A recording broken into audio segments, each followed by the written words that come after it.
I am a rather loud, proud, neurodiverse person. In fact, I would go as far to say that I'm a loud, proud, neurodiverse senior, because I'm now in my 60s, much to my own surprise. And today it's changed my mind. I use alcohol as a mitigating agent. So if I'm in a really noisy environment or I'm getting overwhelmed, I will frequently hit, for example, this stuff. That's an American bourbon that I'm reviewing tomorrow. But anyway, I will go and help myself to alcohol as a mitigating agent. So convince me otherwise. I actually think this is an immense positive. You've got to change my mind in your comments. That for me, when I'm in a really loud, really bright environment, lots of people in my face, so much overstimulation, everything's just all over it.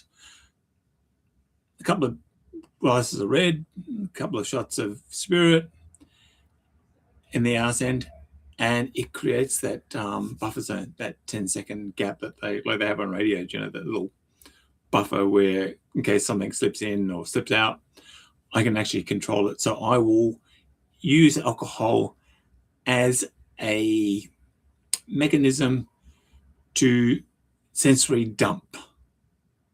When I'm overloaded in an sensory fashion, I will use alcohol to just load shed. Like, I guess I'm an electrician or a physicist. I think with electricity grid, when there's too much, in there, it just starts dumping stuff, and that's what I do with alcohol. Now, there is evidence that this happens across the board. I know of people who have engaged in a certain Colombian powder, and they're neurodiverse, and two of them so far, because I'm not rich enough to go and engage in that sort of stuff.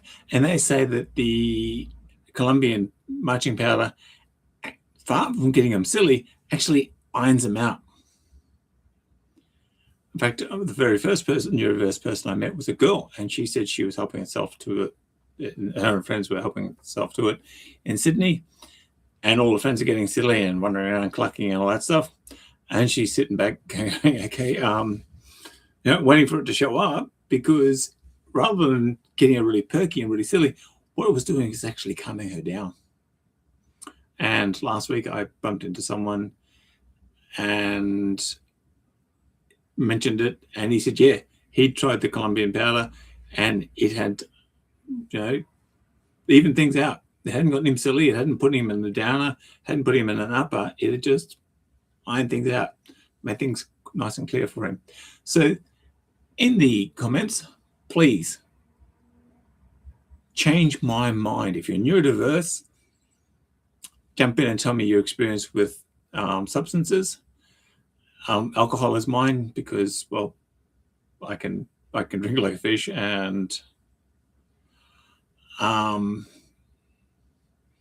still function the next day. And I'm not rich enough to trying things. The one thing that I did try that didn't help was actually weed. Weed just made me feel flat. And I had a funny feeling that's common across the board to neurodiverse people. Alcohol does one set of things. The Colombian marching powder does a certain sort of things. And I would even seek input from those of you who have tried the smack, for want of a better word, the harsher substances, the more illegal ones. So thank you very much for watching the podcast.